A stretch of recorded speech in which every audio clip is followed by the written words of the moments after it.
All right, I'd like to call the meeting to order. If you'll join me in a pledge of allegiance, please. I pledge allegiance to the flag of the United States of America and to the republic for which it stands, one nation, under God, indivisible, with liberty and justice for all. Roll call, please. Neighbors. Here. Young. Here. Dilling. Here. Beamsterboer. Here. Adamski. Here. Doyle. Here. Adrianson. Here. Okay, first item on the agenda is a public hearing. This is for the SSA bonds refunding presentation from Robert Vale. So Robert, would you like to come up? This has to do with Brookstone Springs Special Service Area. Yep. Good evening, everybody. Again, I'm Bob Vale with Bernardi Securities. I see some familiar faces in the here on the board. We've worked with the village in the past on some prior bond issues, and I've met with Glenn and Jeff in regards to a special service area bond that the village has outstanding that's going to be callable here shortly. And with interest rates where they're at currently, looks like there's a savings opportunity. And I wanted to go through some of that information with you here today, answer any questions you may have, and get any direction from the board. So you should have received a packet, which is the same information that was in your board packet that I had sent to Glenn last week, but just wanted to print out hard copies and kind of hit the high points of this information. Again, Bernardi Securities is a municipal bond specialty firm. Been around since 1984. This is what we do. We work with villages, school districts, local governments on financing projects and refinancing outstanding debt. I've been with the firm since 1998. We underwrote bonds for the village in 2016 and 2021. We actually financed the new junior high down the street. I live in Homer Glen. I'm nearby, so very familiar with the village, and our firm is very familiar with the village. If we turn actually to page 6 to kind of jump into the numbers, some of the other information is just our rankings, other bond issues we've underwritten that are similar to the SSA bonds. But if we turn to page 6, there's a graph that shows you where interest rates have been over the last 20 years. And I know you're very familiar with this, as the village just issued bonds recently over the last handful of weeks. But this just gives you an idea of where interest rates have been, and it shows you a 20-year bond issue where that yield has been nationwide. We're basically right about average over that 20-year period. Slightly below average, but really what skewed a lot of things is where interest rates were in 2020, 2021. Those were near historic lows. When you last did your refinancing issue in 2021, you can see where those rates were back then. So where we're at today is all the way on the right side of that graph. 2015 was when those SSA bonds were last refinanced. So the original issue was done in 2005 when that SSA was established. The bonds were refinanced 10 years later, 2015, and here we are again with another opportunity to refinance the remaining portion of those bonds at a lower interest rate as well. Turning to page 7, this breaks it out more from a dollar standpoint. So there's 2 boxes shown here on page 7, current amortization, which is the current payments of those SSA bonds, the principal and the interest of those bonds, with a net interest rate of about 5% remaining. And then after refinancing on the right, as you'll see, we're not extending the term, keeping the same payment dates, but we're lowering that interest rate anywhere from about 3.86% to 4.03%. Those net savings by refinancing shown annually anywhere from about $12,000 per year to about $20,000 per year, for a total savings of about $127,000 to $189,000 for those SSA taxpayers. So the important thing to look at here, it's basically like refinancing a mortgage. We're not extending the term. All costs of issuance are included in these numbers here. We've estimated those costs similar to prior bond issues. So these would be net savings to the taxpayers in the SSA. And what I did was also wanted to go back and show what that savings was in 2015 and what that actual savings would be specifically to a parcel or a taxpayer in that SSA currently. So page 8 shows you that exact same setup as I have on the prior page, but this was what occurred in 2015. So you'll see the bonds on the left, those were the original bonds for the SSA in 2005. That rate was over 6% at the time. Then that was refinanced to about 4.91% in 2015. Some of those maturities have now occurred, so what's remaining now is the 5% rates on the remaining portion of those 2015 bonds. That savings at the time was about 1.8 million. And what we're looking at doing is just increasing that now on another refinancing. So what we'd be looking at all in would be on page 9. So what we're doing is carrying over the savings from 2015, preliminary 2024 bonds. So that $1.8 million plus the $189,000 would be a total estimate of about $2,033,000 in savings for interest savings for those taxpayers. And what that means for each parcel. So they're taxed differently because they're single-family homes, duplexes, and townhomes in the Brookstone Springs SSA. So each one of those, depending on the parcel, is being taxed differently. Townhome properties being taxed less than a single-family home. So the single-family home is generating the most interest savings because they're paying the highest tax rate in the SSA. So they saved approximately $6,000 previously. We'd be looking to add about another $657 in savings. So they'd be generating over $7,000 in total savings. And then taking that over to the duplex, be an additional $592. And the townhomes would be saving about another $395. So this would all be net numbers to the taxpayer. We don't know exactly what this would be until we actually sold the bonds in the marketplace and locked in the rate. But as of now, these are pretty strong estimates on where that potential savings would be. Now, these bonds are not callable until March 1st, but we can refinance those bonds at any time within 90 days of that call date. So a new bond issue could occur hypothetically in November, as long as we close the bonds after December 1st, within that 90-day window. So really, any time after December 1st, these bonds have an option to be refinanced. So what we're using today, we don't know what rates will be a month and a half from now, but currently, we're projecting these savings now. Now, if you were to proceed, there's no costs until the bonds are actually closed. If rates move away, things get put on pause, so rates come back down. There's no rating fees or anything like that you'd be out of pocket if everything went away. For some reason, rates go up to 6%, then it just goes away. But a lot of times this happens. We did an issue for Gilbert's, Village of Gilbert's, which is up in Kane County last year, same timeline. We started the process in October. We planned to issue in November. Rates spiked up. We actually didn't issue the bonds until February. But they still locked in savings. The savings were actually better than what we projected. It's more of just, once all the documents are put together, you try to time it as best as possible. And we don't pull the trigger until the village gives us the go ahead that, yeah, we're within the savings target we want to hit. Let's go ahead and issue the bonds.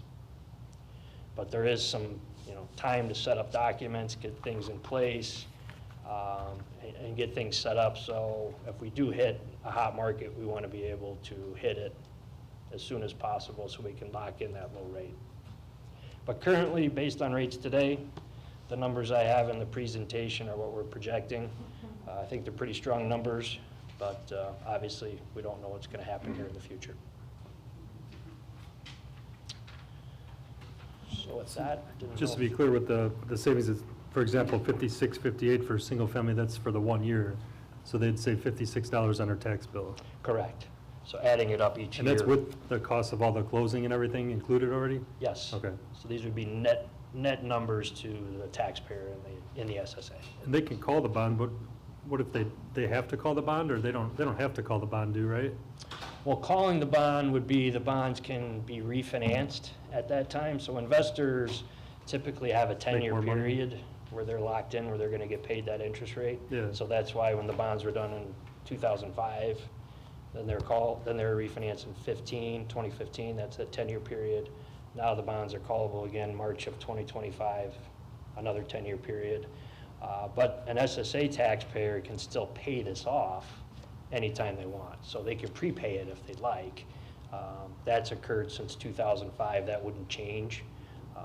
But the call feature, what I'm talking about is we're calling in the old bonds, paying off the old investors, issuing new bonds, and the funds that are going to the old investors are being financed with the new bond issue at a lower rate.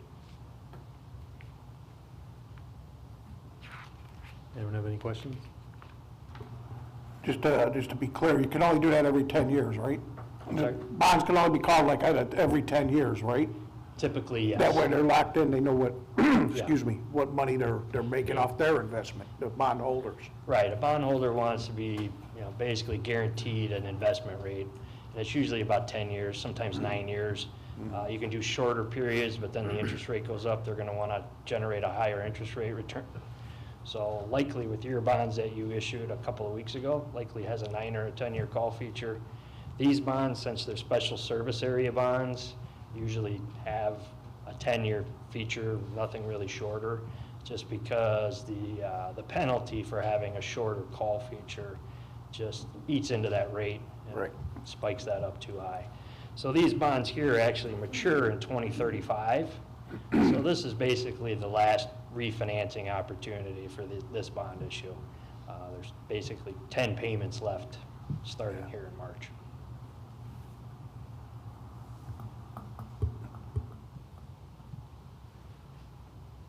Anyone else? All right. Thank you. Okay. I didn't know did we want You to, looking for direction?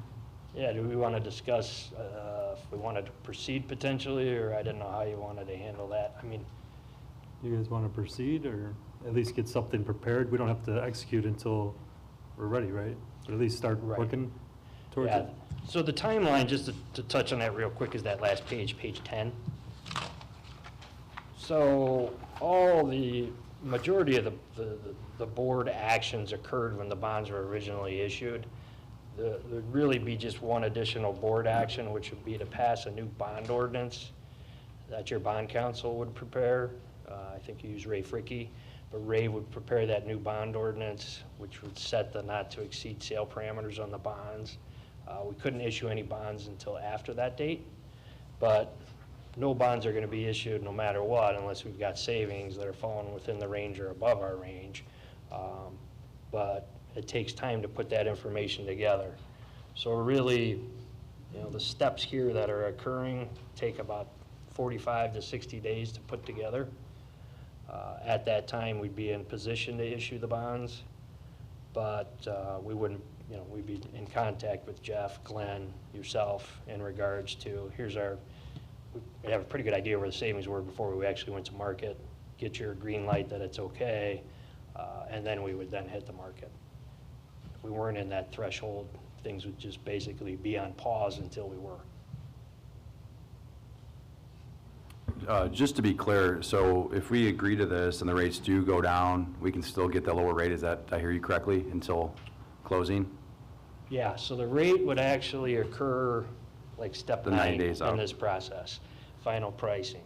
So once we lock in that rate, closing's usually like 2 weeks after that, but the rates are already locked in. So yeah, rates, this number's gonna change every day until we get to that point when we actually issue it. But once we sell the bonds, that rate's then locked in. It's not changed, it's not a variable rate, it's nothing like that, it's just locked in until the bonds mature.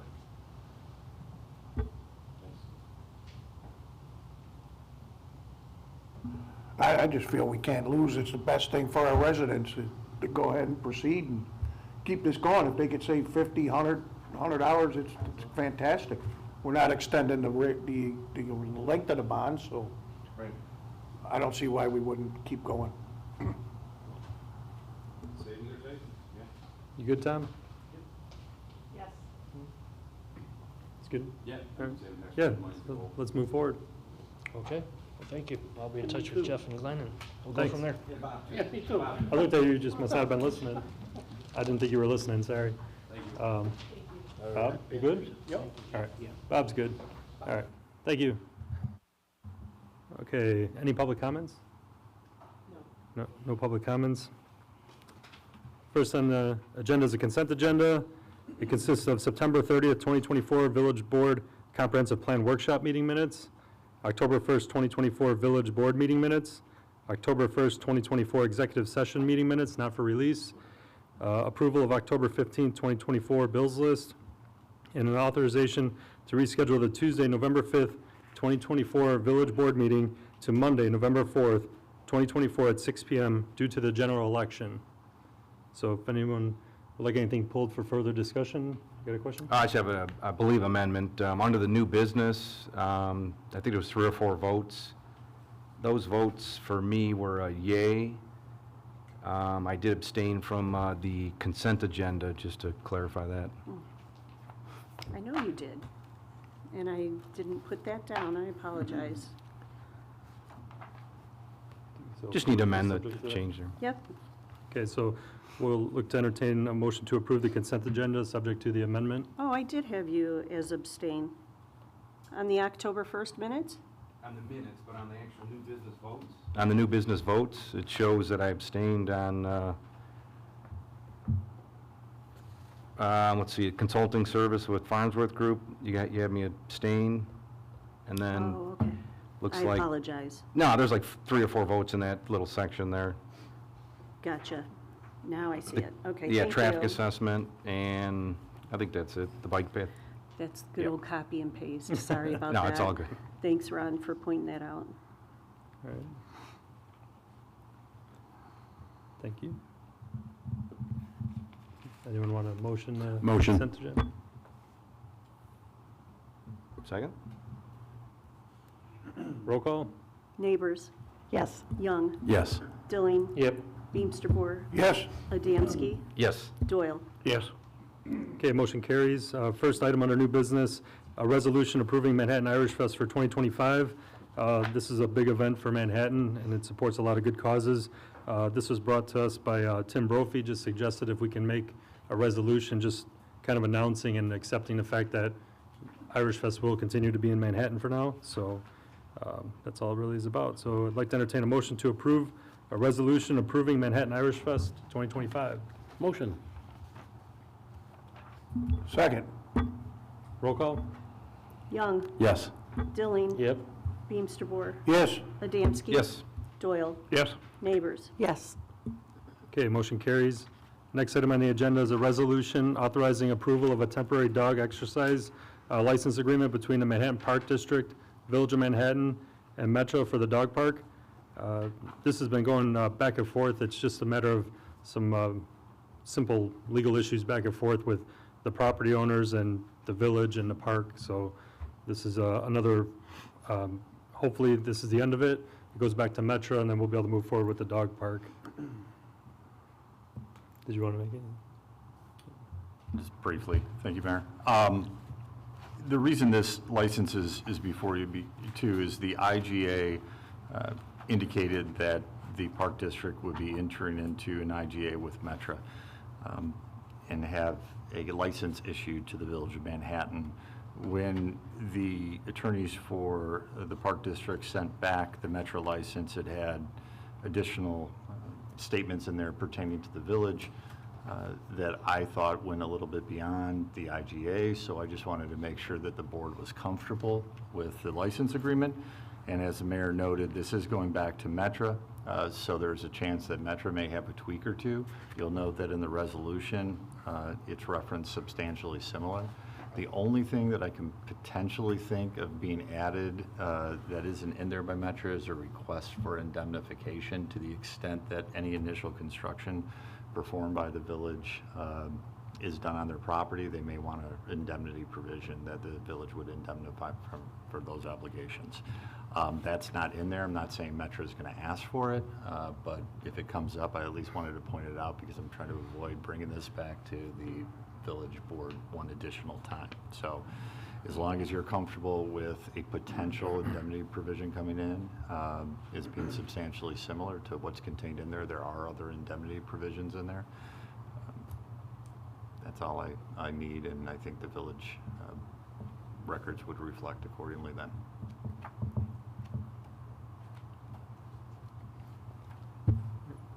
Is there any questions?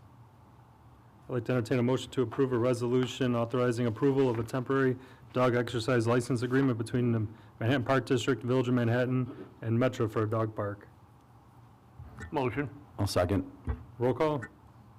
Dilling, Yes. Beamsterboer, Yes. Adamski, Yes. Doyle, Yes. Neighbors, Yes. Young. Yes. Okay, motion carries. Next item on the agenda is a tax levy notification discussion. So no action is needed. It's just a legal requirement to notify the board and the public of upcoming tax levy requirements. The tax levy ordinance needs to be approved prior to the last Tuesday in December. So if there's any questions? So will we have a outline of a budget before we do this tax levy? Before the December meetings? Glenn is working on the presentation. So all department heads will get together, get their budget at town, at least an initial look at it, so we make an informed decision on the tax levy I itself. think usually that's how they do it. They go with each department and, go through it. At least they have in the past, but. Okay. All right. So no further action. That's the end of the regular meeting. I just have a couple things. As you know, we just approved the next meeting to be November 4th. It's a Monday at 6 p.m., just to remind everybody. Scouting for food bags will be dropped off October 20th and collected October 27th for the food pantry. The Manhattan Park District has a trick-or-treat trail October 26th from noon to 2 at the Round Barn Farm. And then trick-or-treat hours in the village are for Halloween, 3 p.m. to 8 p.m. And I think maybe the November 4th or the second meeting in November, we could discuss if that time is good or if we should adjust it, how people feel. There's mixed thoughts. Some people want it 3 to 8, some people want 4 to 8, some people want 4 to 7. So we just can figure out what the feedback is and what we want to make it at, so. Didn't we extend it last year, a couple Yeah, hours? last year was, but we never really revisited it. What, was it 8 o'clock? Yeah, 3 to 8. Yeah, 3 dates, sounds good to me. Were there any issues? Not that I heard, but just want to make sure if anyone thought it was too early because of school. Sometimes they're not even home from school yet. So maybe move 4 to 8 next year. Not a big deal, just we could revisit it next month, so. All right. Tom, you got anything? No, not for me. Ron? No, nothing, thanks. Dave? Nothing at this time. Bob? Nope, Justin? I'm good, thanks. Lucy? I just wanted to thank everybody who was involved in organizing that Taste of Fall. That was lovely. I witnessed a well-attended event with everyone enjoying themselves and having a good time, so thank you for that. That's it. Thanks. Shelley?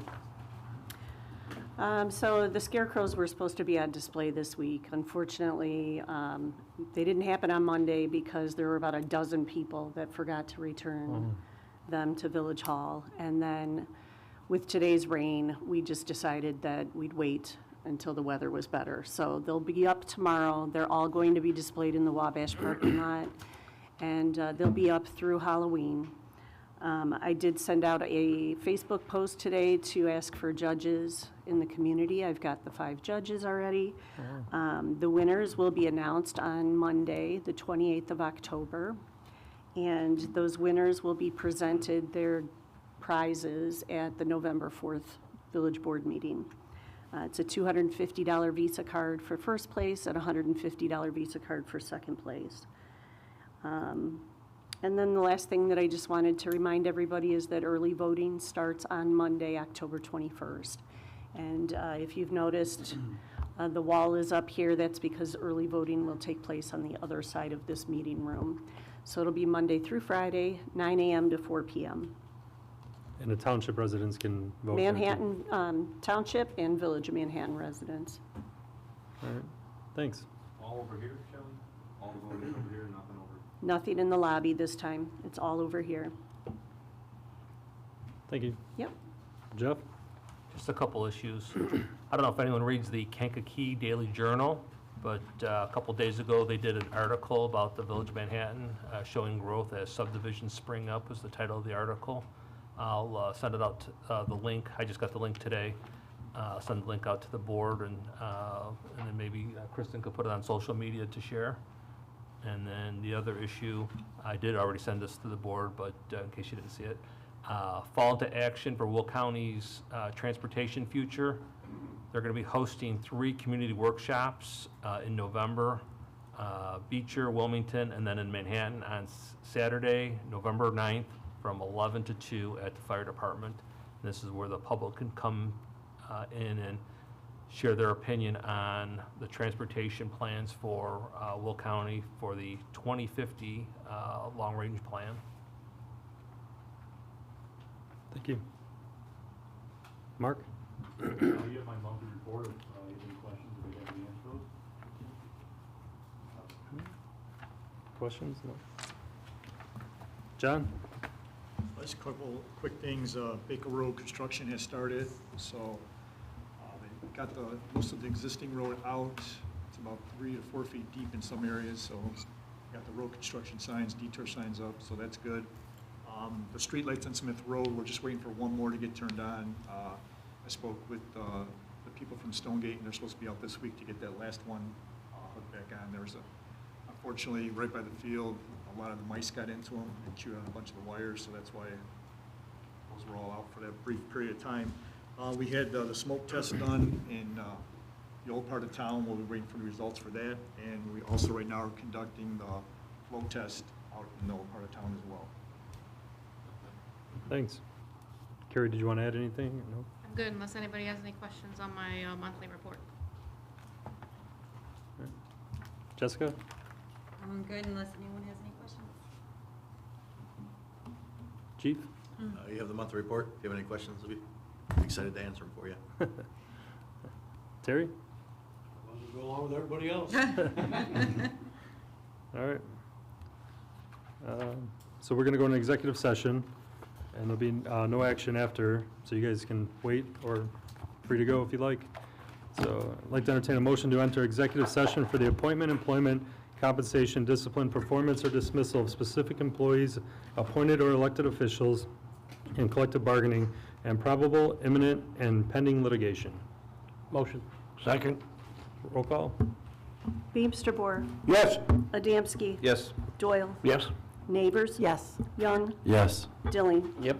Okay, motion carries, and we'll be back out maybe shortly. And a motion to reopen regular session. Motion. Second. Roll call? Neighbors. Yes. Young. Yes. Dilling. Yes. Beamster Boer. Yep. Adamski. Yes. Doyle. Yep. Okay, motion carries. There's no action, so I'd like to entertain a motion to adjourn. All in favor? Aye. Meeting adjourned.